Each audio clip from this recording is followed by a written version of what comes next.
산업혁명 이후 200년도 채 안 된 지금 지구는 몸살을 앓고 있다. 스웨덴 환경운동가 그레타 툰베리. 오늘날처럼 탄소 배출을 계속한다면 남아있는 탄소 예산은 8년 반 안에 모두 소진됩니다. 머지않아 최악의 상황이 될 거라는 전문가들의 경고. 기후 위기를 극복할 방법은 무엇일까? 지구의 반 이상을 채우고 있는 물이 그 해결책이 될 수는 없을까?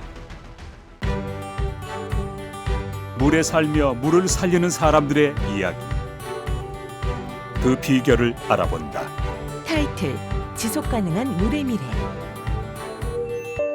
자막: 충북 옥천군. 충청권 500만 주민의 식수원인 대청호.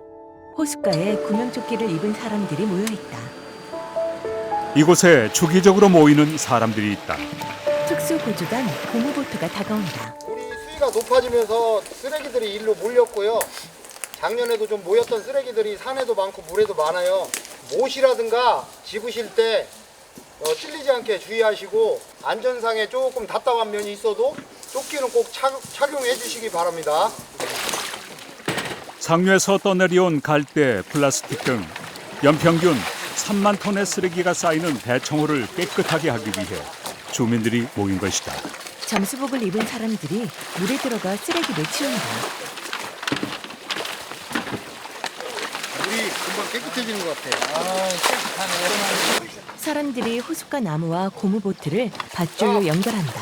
고속단정으로 벌목된 나무를 당기려고 하니까 주변에 좀 비켜주세요. 예.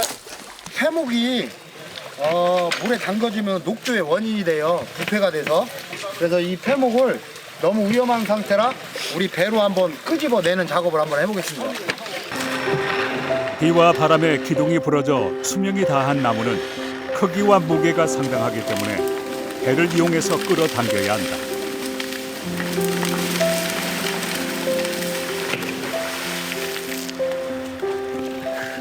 그리고 이후 나머지 작업은 모두 사람이 해야 할 목. 물에 들어가 직접 옮겨야 한다. 구조단이 나무를 들어 뗏목에 싣고 전기톱으로 자른다.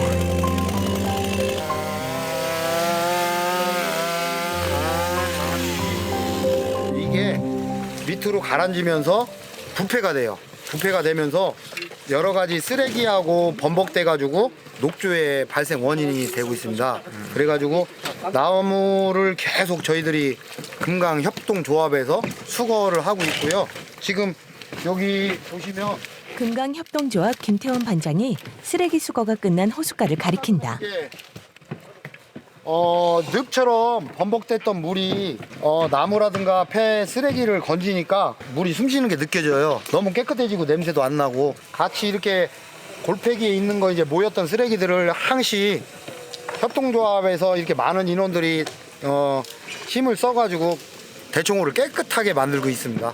수자원공사 정용문 차장. 대청댐의 유역이 대전광역시 6배 수준으로 상당히 넓습니다. 그래서 K오토 혼자 힘으로는 이 전체 유역을 다 관리한다는 게 좀 어려운 것이 사실입니다. 그래서 저희가 올해 처음으로 옥천 지역민들과 함께 사회적 협동조합을 설립해서 지역민들께서 직접 이 유역의 쓰레기들을 감시하시고 그리고 스스로 이렇게 조치하시는 그런 사회적 협동조합을 이번에 처음으로 설립하게 되었습니다. 입수. 잠수부가 대청호로 들어간다. 대청호 순환 구조대이자 사회적 협동조합의 회원인 주민들이 오늘은 인명 구조 대신 물 깊숙한 곳에 있는 쓰레기를 꺼내기 위해 잠수를 시작한 것이다. 잠수부들이 물속을 촬영한다. 들어가자마자 보이는 정체불명의 거대한 물체. 일단 줄을 매달아 올리기로 했다. 탁한 물속에서 잠수부들이 보트 같은 물체에 줄을 묶는다.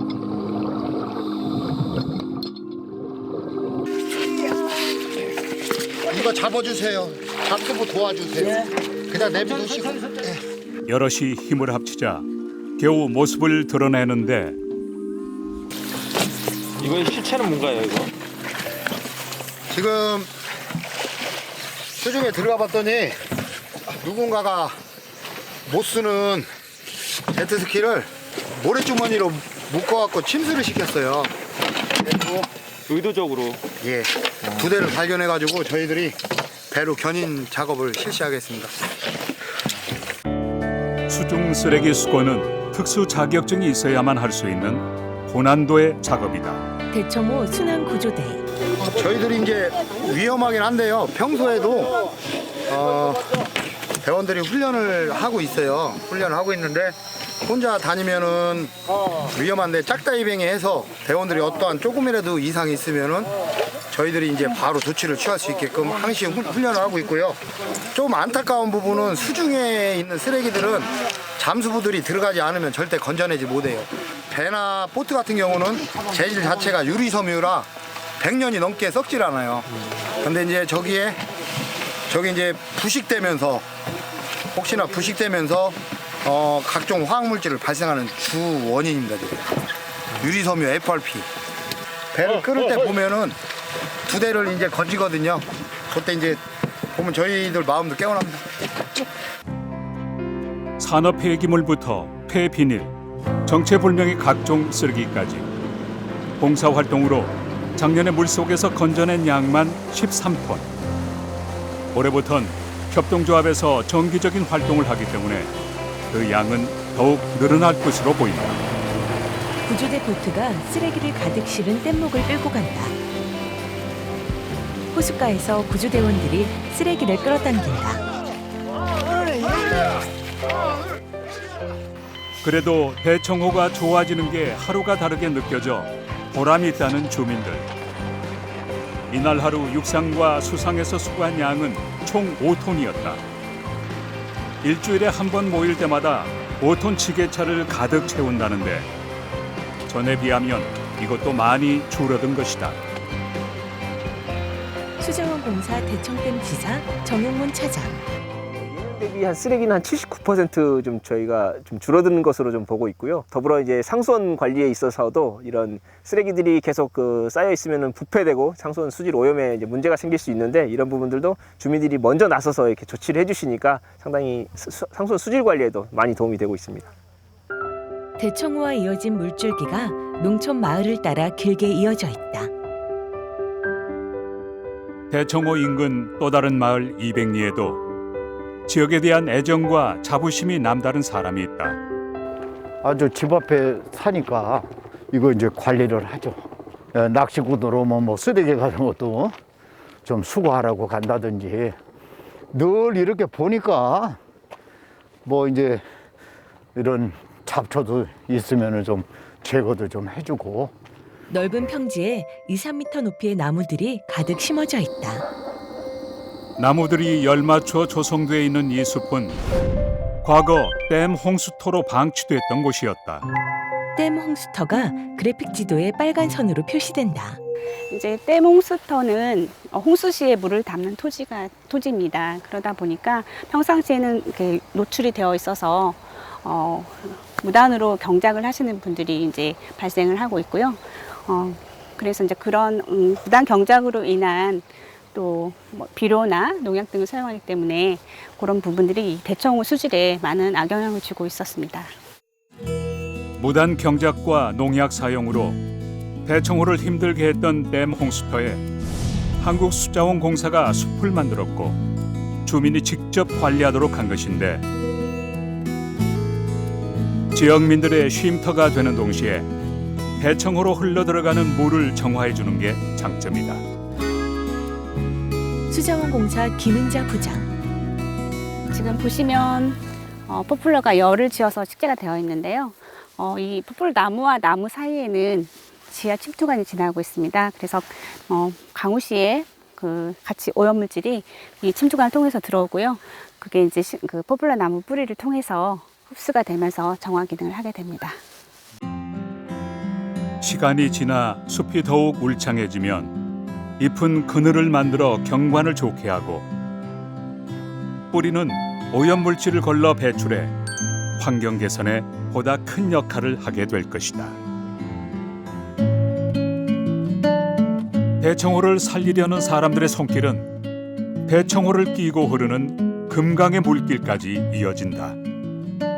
강가 현수막에 금강숙의 멸종위기종 복원 생명있기 협약식이라고 적혀있다. 금강숙의 멸종위기종 복원 생명있기 협약식을 시작하겠습니다. 무엇보다 이 행사 준비해 주신 우리 한국수자원공사, 그리고 오늘 그 강요 행사를 준비해 주신 우리 순천향대학교에서 우리 꽃뿌리 준비해서 감사드리고요. 사람들을 한데 모은 이날의 주인공은 바로 멸종위기종이자 우리나라 고유의 종 꾸구리다. 꾸구리, 잉어목 잉어과에 속하는 민물고기. 안녕 꾸구리야. 넌 우리나라 고유종 민물고기로 눈꺼풀이 있는 고양이 눈을 가지고 있다지. 그래서 별명이 여울고양이라며. 난 이번에 꾸구리라는 너의 이름을 처음 들어봤어. 내가 사라지거나 오염돼 파괴되고 변화하는 우리 자연에 너무 관심이 없었나 봐. 미안. 오늘 강으로 가는 많은 꾸구리 친구들아, 건강하게 꼭 자라나줘. 나랑 친구들도 너희를 살리고 도와주고 함께 살아갈 수 있는 방법이 무엇일까 열심히 공부하고 실천해볼게. 약속할게. 아기 꾸꾸리들과 다시 만날 날을 기다리며 이온초등학교 5학년 태범이가. 같이 갑시다. 금강숙에 사는 멸종위기종은 총 8종. 한국수자원공사에서 모니터링으로 부족한 개체를 관리해오고 있는 만큼 이번 꾸구리 역시 꾸준한 관심이 이어질 것이다.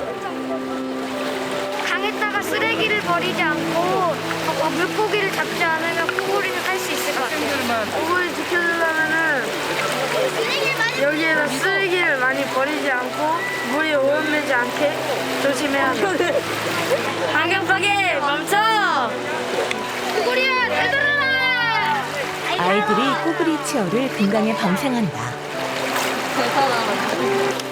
여기 꾸구리 정착했다. 꾸구리 어딨어요? 여기 있어요. 얘들이 살 환경이면 사람들도 열심히 이 환경을 지켜주고 그러면 될 것 같아요. 그럼 아주 잘 될 것 같아요. 활동도 잘하고. 정확 경기도 안산시. 여의도 면적의 3분의 1, 시와우 상류에 위치한 거대한 인공 갈대습지 공원. 이곳에서 매일 생태를 관찰하는 사람이 있다.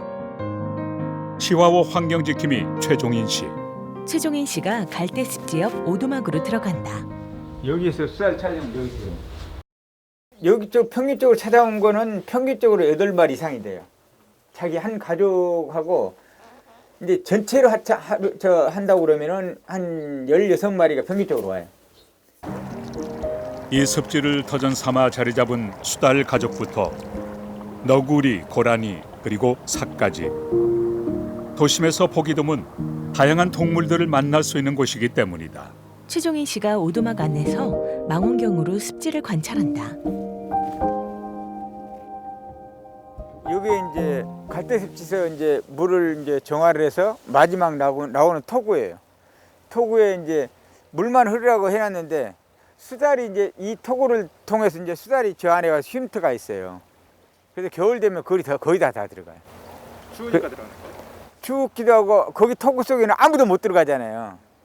그런 안전하다는 걸 걔네들이 아는 거죠. 수달 영상. 2007년 처음 나타났을 땐 2마리였던 수달. 10년이 채 되기도 전인 지금 32마리까지 개체수가 늘었다. 그만큼 안전하고 살기 좋은 환경이 되었다는 뜻이다. 최종인 씨가 낫을 들고 습지 주변을 둘러본다. 이게 수달 배설물들이 전부 다. 돌 위에 쌓인 수달 배설물. 꼭 이 얘네들 특징이 그 주변에 높은 곳에다 배설을 해요.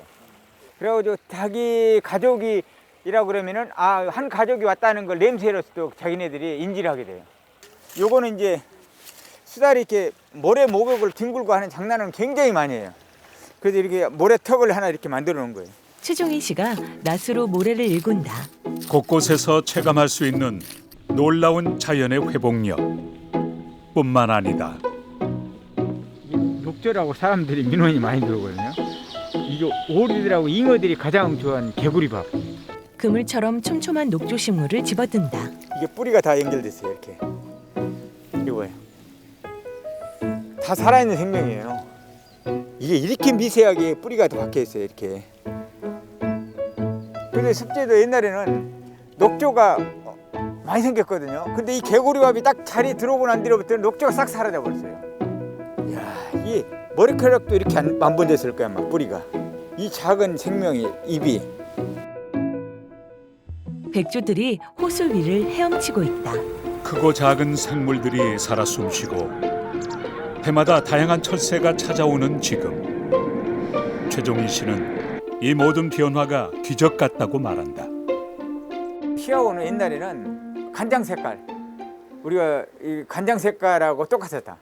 옛날에 생각하면 상상도 못하죠. 왜냐하면 막 가는 갯골마다 썩은 냄새, 이상한 냄새들이 엄청 악취가 많이 났거든요. 아무도 몰랐었죠. 그동안에는 오염이 됐기 때문에 시하고 이렇게 살아날 줄 한다면 20년 이상이 걸려야 된다, 뭐 30년이 걸려야 된다 그러는데 그러한 기간을 초월해서 지금 시아오는 어떻게 보면 쉽게 얘기하면 기적을 이뤘다고도 볼 수 있어요. 다시 이제 살아났다는 건 이제 물이 들어온 만큼이 되는 모든 생태계는 자리를 잡고 있다.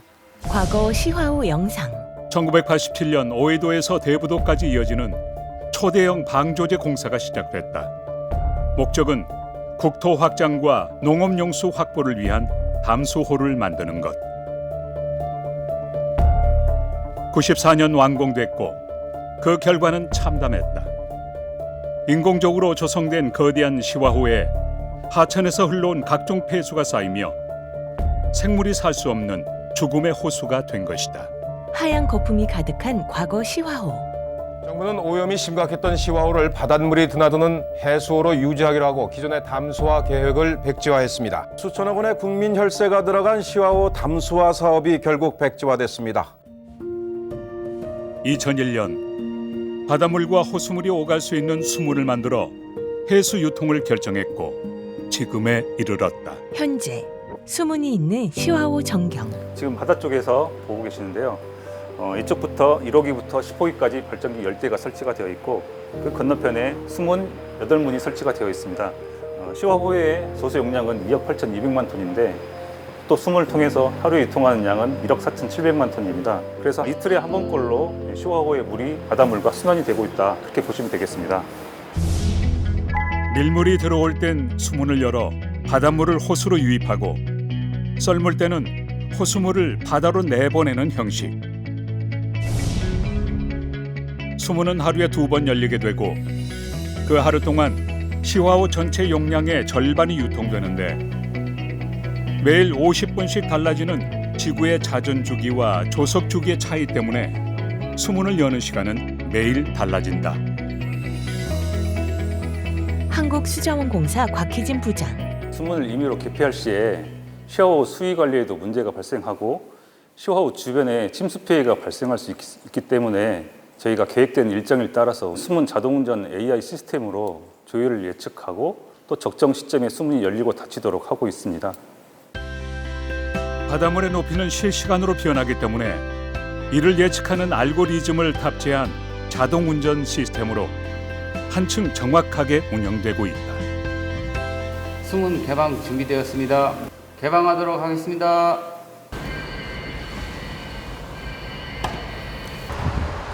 이날 수문 개방 시각은 낮 12시 38분. 경보 방송과 함께 수문이 열린다.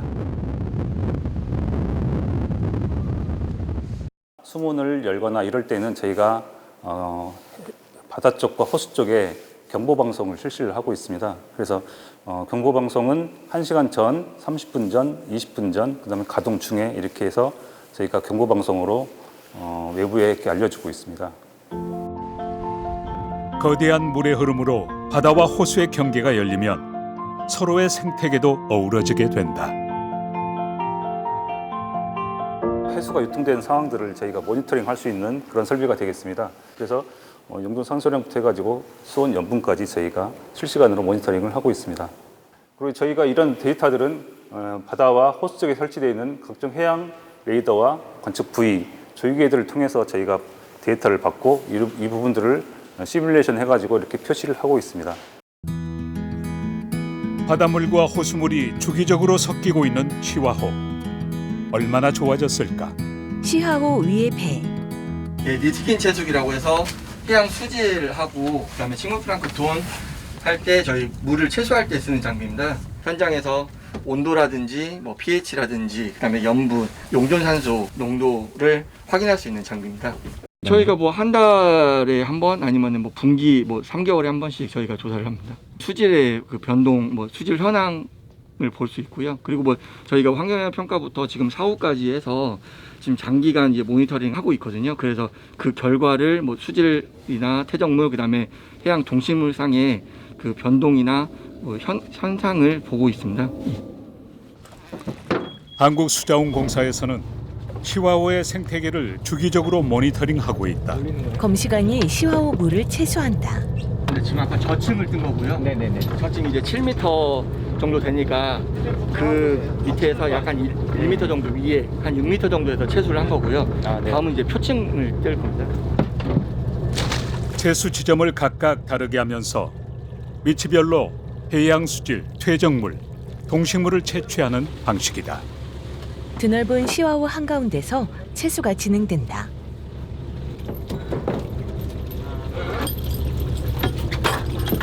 이쪽은 그 조화제 저서고요. 그래서 그 퇴적층에 이제 그 생활하는 저서동물을 채집하기 위해서 지금 그 그랩을 이용해서 퇴적물을 채취한 겁니다.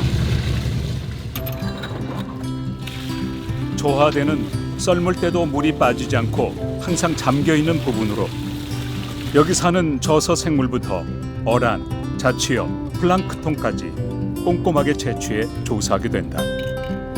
이후 실험실로 보내져 장시간의 분석을 거치는데 각각의 바닷물이 플라스틱 용기에 담긴다.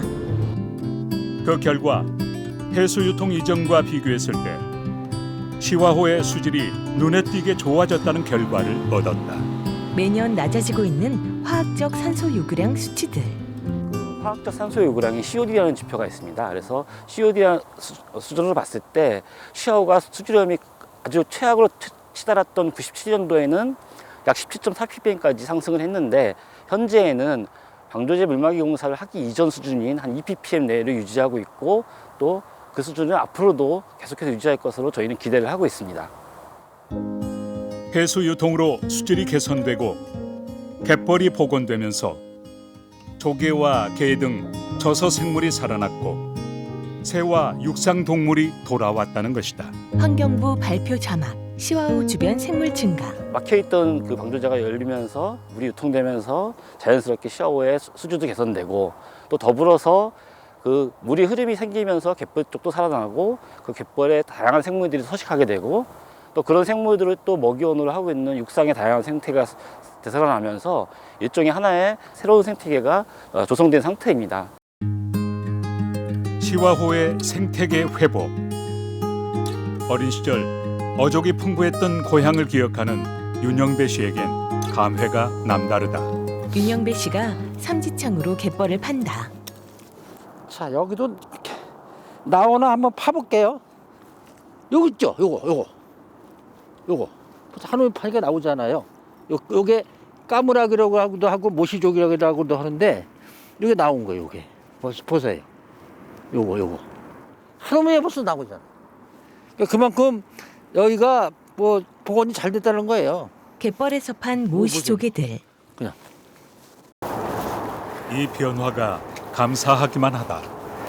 94년도 막히기 전까지는 갔던 맛이 무지무지하게 나왔어요. 그냥 94년도에 물막이 딱 하면서 그냥 싸그리 싹 없어졌잖아요. 그러면서 썩기 시작한 거예요. 3년밖에 안 됐는데 여기가 새카맣게 썩어버린 거예요. 냄새가 나게. 많이 좋아질 정도가 아니에요. 내가 봤을 때보다는 아주 그냥 천지개벽할 정도로 좋아졌어요. 죽음의 땅에서 다시 시작된 생명의 기운. 이 아픈 교훈을 잊지 말아야 한다고 말한다. 참 상당히 자연은 오묘하다. 어떻게 보면은 그 망가떨어져서 그냥 못 살게 해도 됐지만 정말 다시 원상복귀하는 힘이 세다 이런 걸 느꼈어요. 인간이 망가뜨려 놨지만 또 복귀가 되더라고요. 그것이 시화호에서 시아오는 그러니까 아주 여러 가지를 우리한테 알려준 거예요. 각구의 노력으로 또다시 삶을 찾아올 수 있는, 옛 모습을 찾아올 수 있는, 자연과 환경을 가져올 수 있는 뭐 그런 복원의 장소다. 그래서 시아오는 어떤 교육적인 가치가 엄청 많은 곳이다, 이렇게 이제 보는 거죠, 저는. 또 잡혔어요. 갯벌이 살아나며 사람들의 희망도 다시 살아나고 있다. 지구환경과학과 교수. 하루에 2번씩 해수 유통을 시키고 나니까 확실히 수질이 개선되는 게 눈에 보입니다. 그래서 해수가 유통되는으로써 수질 개선 효과가 크다. 즉 자연적인 수질 개선 효과가 엄청나다는 것이죠. 그런데 문제는 물의 양이 충분치 않아, 해수 유통량이. 그래서 조력 발전을 했고, 조력 발전으로 상당히 성공적으로 수질도 개선이 되고 또 갯벌도 복원이 된 사례가 있습니다. 2011년 시화호는 해수 유통과 더불어 조력 발전을 시작했다. 자막 시화호 조력발전소. 스피드가 나머지 지금 7호기부터는 지금 준비 중에 있는 거군요. 7, 8호기 지금 들어갔습니다. 네, 9호기 들어가고 10호기까지 다 들어갔습니다. 다 들어갔습니다. 수자원공사 곽희진 부장. 조력 발전은 조석 현상을 이용하여 발전을 하는 발전 방식으로서 저희는 하루에 밀물과 썰물 2번에 걸쳐서 발전과 배수를 반복을 하고 있습니다. 기존 8개의 수문에 수차 발전기 10대를 추가로 건설해 밀물과 썰물의 차를 이용한 친환경 전기를 생산하는 것이다. 네, 이 모형은 실제 수차 발전기의 80분의 1로 축소해 놓은 모형입니다. 현재 좌측이 바다 쪽이고 오른쪽이 호수 측인데요. 이 밀물이 되면 바다 쪽에 있는 물을 발전기를 통해서 호수로 유입시키면서 발전을 하는 그런 방식이 되겠습니다. 현재는 배수 중으로서 호수에 있는 물을 발전기를 통해서 호수 바다 쪽으로 배수를 하고 있는 상태가 되겠습니다. 시화호 조력발전소는 한방향 발전으로 높아진 바닷물을 밀물대 호수 쪽으로 유입시키면서 수위차를 이용해 발전기를 돌려 전기를 생산하고 썰물대는 바다로 물을 내보내는 방식이다. 밀물일 때만 발전하고 썰물대는 물을 방류만 하는 형식. 수차 발전기의 모습이 그래픽 화면으로 보여진다. 시화호 조력발전소 중앙제어실. 10대의 발전기가 이상 없이 움직이는지 중앙 제어실에서 꼼꼼한 모니터링이 이루어진다. 직원들이 모니터를 관찰한다. 중앙 제어실에서는 조력 발전 수차 발전기와 수문을 24시간 운영하고 모든 상황을 감시하고 있습니다. 현재는 배수 중이기 때문에 수문의 운영 상태와 설비 알람 발생 여부, 또 CCTV로 주변 지역 특이사항 유무 등을 감시를 하고 있습니다. 매일 자연적으로 일어나는 조수 간만의 차를 이용해 이산화탄소 배출 없이 만드는 친환경 전기 에너지. 시화 조력 발전소는 달과 물의 힘으로 청정 에너지를 만드는 셈이다. 네, 여기가 발전기가 설치되어 있는 발전기실이 되겠습니다. 발전기는 1호기부터 10호기까지 10대가 설치가 되어 있고요. 현재 배수 중에 있습니다. 바닥의 레벨은 마이너스 1.2가 되는데요. 발전기는 여기에서 밑으로 13m 아래에 설치가 되어 있습니다. 밀물이 될 때는 최대 4.5m까지 수위가 찹니다. 그래서 밀물 때는 지금 현재 여기가 바닷속이라고 보시면 되겠습니다. 그리고 지금 현재는 배수 중으로서 해수면 밑으로 마이너스 2m 아래까지 지금 물이 빠져 있는 상태가 되겠습니다. 거대한 물레방아 모양의 발전기. 지금 보시는 구조물이 수차라고 해가지고 바다 쪽 물이 호수 속으로 들어가면서 수차를 돌려주면서 발전을 하게 되는데요. 겉으로 보시는 관로 안에 발전기가 설치가 되어 있습니다. 현재는 호수 쪽에 있는 물을 바다 쪽으로 배수를 하면서 밀물대가 되면 다시 바다 쪽에 있는 물을 호수 쪽으로 밀어 넣으면서 수차를 돌리고 그럼으로 인해서 전기가 생산이 되겠습니다. 하루 2번, 최대 9시간 발전하는 수차 발전기는 지름 7.5m로 거대한 크기지만 물고기도 통과할 수 있는 친환경 설비로 상당한 양의 전력을 생산한다. 수차 발전기 그래픽 화면. 조력 발전을 통해서 연간 약 5억 5,200만 킬로와트의 전력을 생산하는데 이 양은 인구 50만 명이 사는 도시에 1년간 공급할 수 있는 전력량이 되겠습니다. 2000cc 경유 자동차를 기준으로 해서 서울에서 강릉까지 약 500만 번을 왕복할 수 있는 유류 대체 효과가 있고요. 또한 그 30년생 잣나무 5천만 고를 식재하는 CO2 저감 효과가 있습니다. 충청권의 젖줄이라 불리는 금강.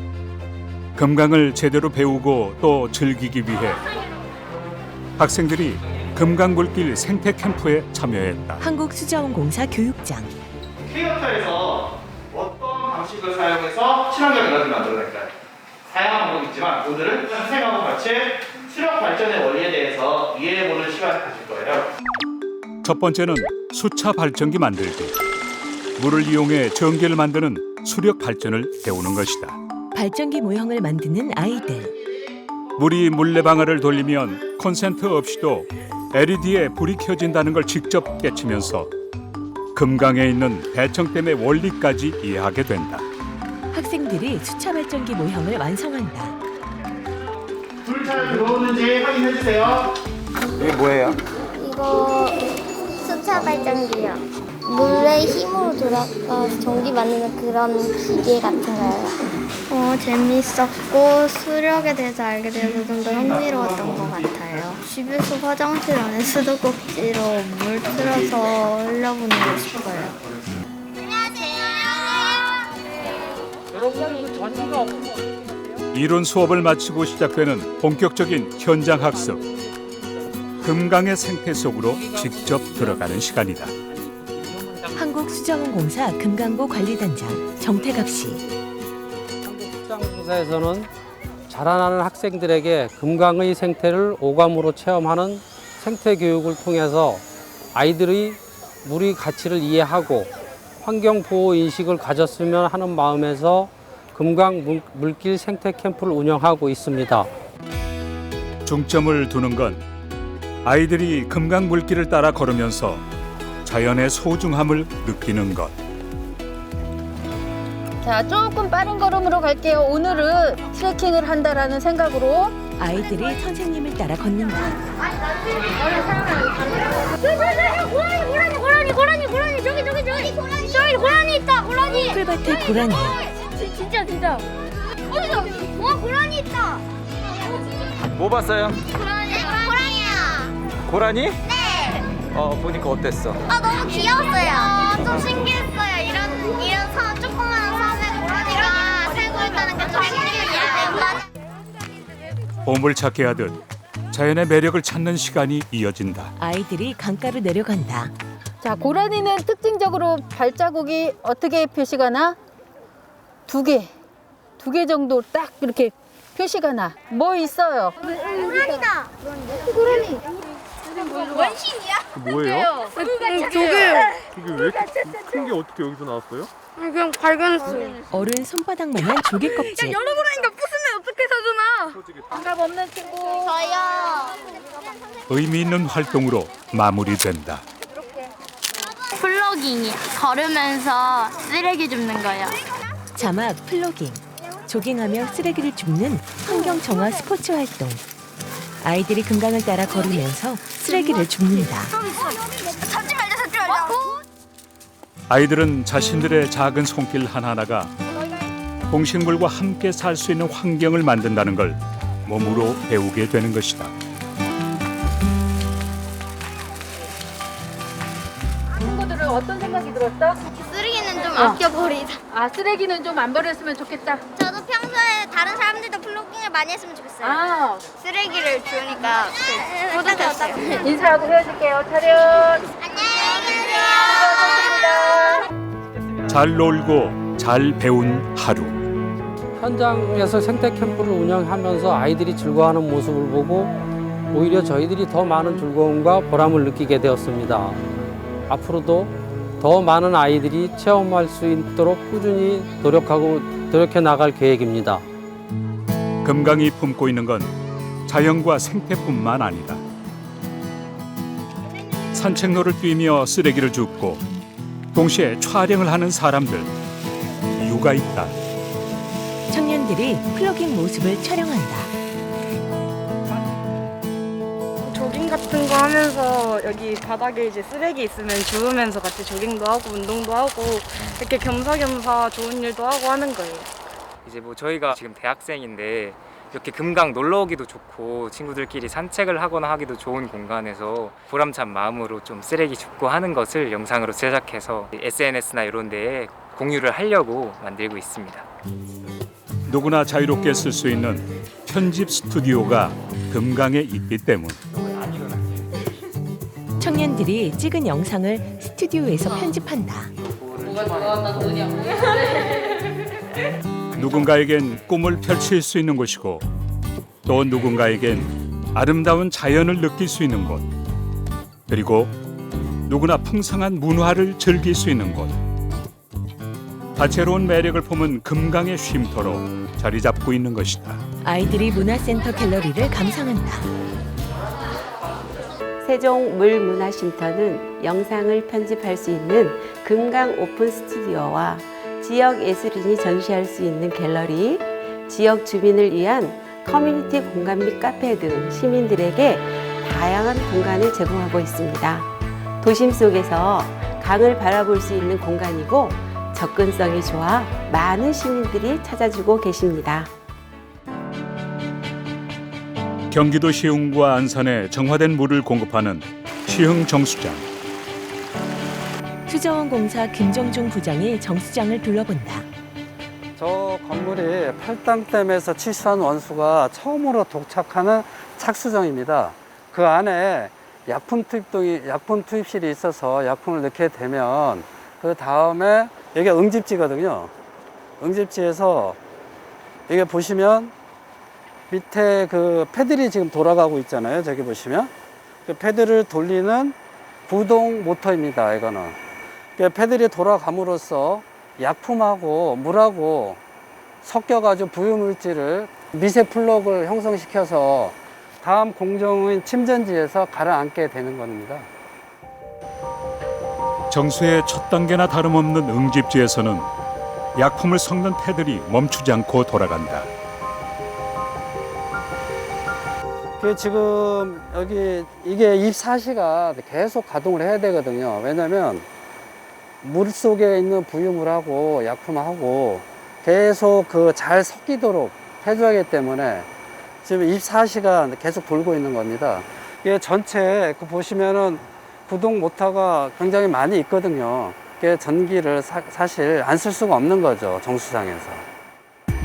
365일 쉬지 않고 전기 에너지를 써야 한다는 것.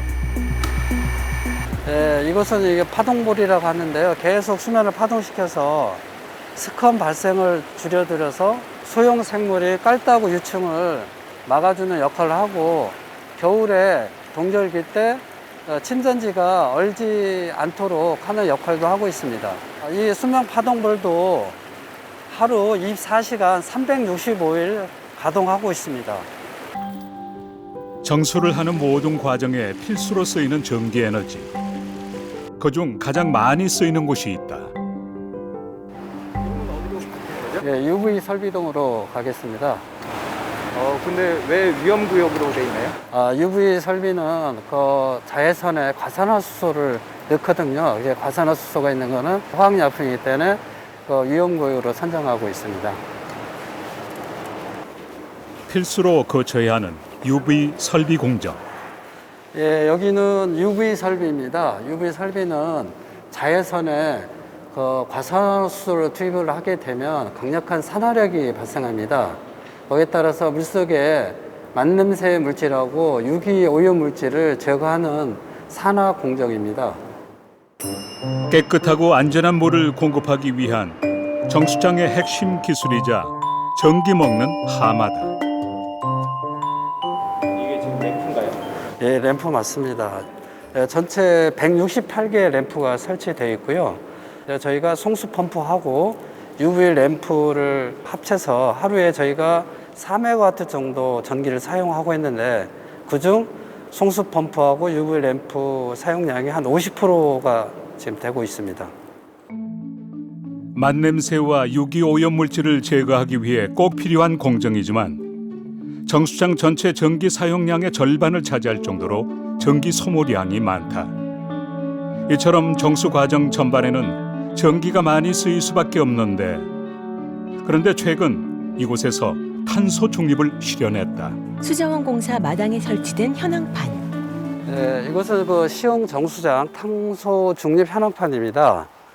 탄소 중립이라는 것은 정수장에서 생산된 전기와 소비되는 전력이 같은 게 탄소 중립입니다. 근데 금년도 저희 CO2 배출량은 568톤 CO2이고 저감량이 611톤 CO2로서 현재 탄소 중립률은 107%를 달성했습니다.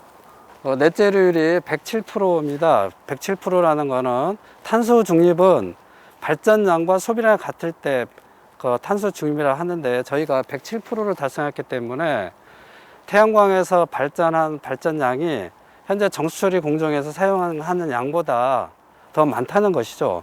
정수장에서는 전기를 많이 쓴다고 얘기를 들었는데. 아, 네, 맞습니다. 네. 근데 어떻게 저렇게까지 됐어요? 저희가 여유 공간에 그 태양광을 설치를 해서 전기를 많이 생산할 수 있었습니다. 소비한 전기보다 생산한 전기가 더 많다는 것. 비밀은 가까운 곳에 있었다. 예, 이곳은 침전지인데요. 저희가 저기 보시면은 태양광이 있잖아요. 침전지 위에 태양광을 설치하게 된 이유는 정수지 내의 그 부지를 효율적으로 활용하기 위해서 침전지 위에 태양광을 설치를 하게 되었습니다. 정수장 여유 공간에 태양광을 설치한 것이다. 특히 물 위에 있기 때문에 수상 태양광의 이점도 누릴 수 있다. 태양광 모듈이 적정 온도가 25도일 때 최대 효율을 낸다고 합니다. 그 물 위에 모듈을 설치를 함으로써 적정 온도가 유지할 수 있고 또 여름철에 스컴 발생을 줄여서 정수처리 공정에 많은 장점이 있습니다. 저희가 태양광 설치된 자료는 모두 KC 인증을 받았기 때문에 물에 써도 안심하고 사용할 수가 있습니다. 그리고 침전지에서 떨어지는 그 먼지는 정수되어 처리되기 때문에 안심하고 사용할 수가 있습니다. 안전한 설비로 정수 과정에도 도움이 되고 탄소 중립의 발판도 마련했다는 것. 뿐만 아니다. 태양광에서 그 생산된 전기를 배터리에 일정 시간 저장한 후 필요 시간에 한전에 공급함으로써 하절기 전력 개통에 도움이 되고 있죠. 여기는 배터리실입니다. 김정중 부장이 안으로 들어간다. 여기는 배터리가 지금 있는 곳입니다. 전체 배터리 개수는 528개가 있고요. 용량은 4000kWh입니다. 여기에 24시간 감시를 하기 위해서 CCTV가 설치되어 있고요.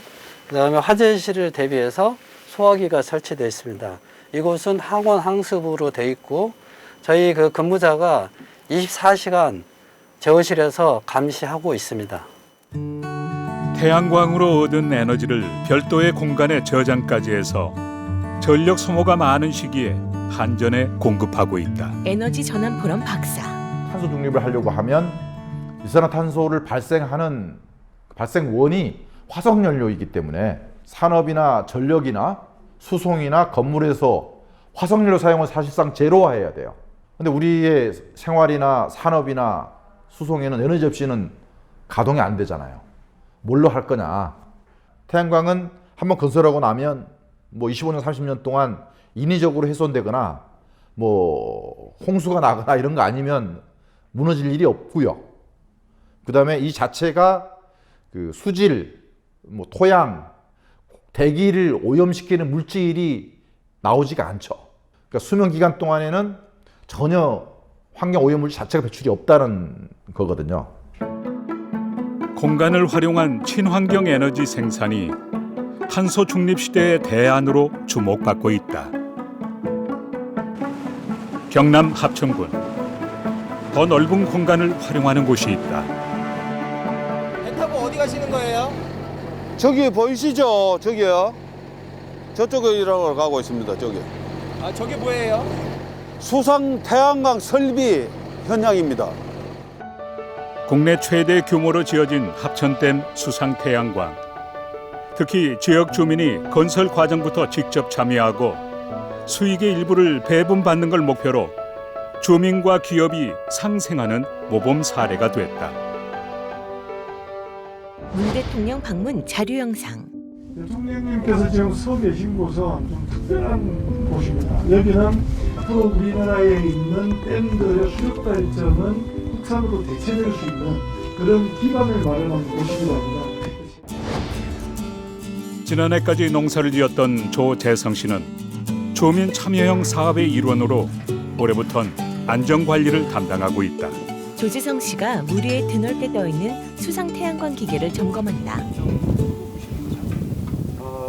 지금 이제 보는 거는 패널에 조립해놓은 과정을 정확하게 잘 조립이 돼가 있는가 확인하고, 이 브리켜 부분에서도 조립이 완벽하게 고정 볼트가 완벽하게 돼가 있는가 그거 확인하고, 또 이 발판에 이음새라든지 그 볼트가 잘 조이지가 있는가, 뭐 전선이라든지 이런 게 접합 부분이라든지 이런 거 지금 확인하고 있고요. 조류들이 아직까지는 그게 없으니까는 아주 이 패널들은 깨끗하고 그런 쪽으로 지금 점검을 하고 있습니다. 일하기 전과 후의 생각이 많이 달라졌다는데.